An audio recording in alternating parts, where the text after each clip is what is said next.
National Weather Service in Raleigh has issued a severe thunderstorm warning for central Moore County, southwestern Harnett County, northwestern Cumberland County, southwestern Lee County, Hope County, until 2:30 p.m.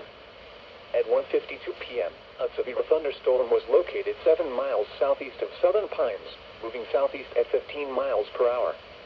Hazard, 60 miles per hour wind gusts. Source, radar indicated.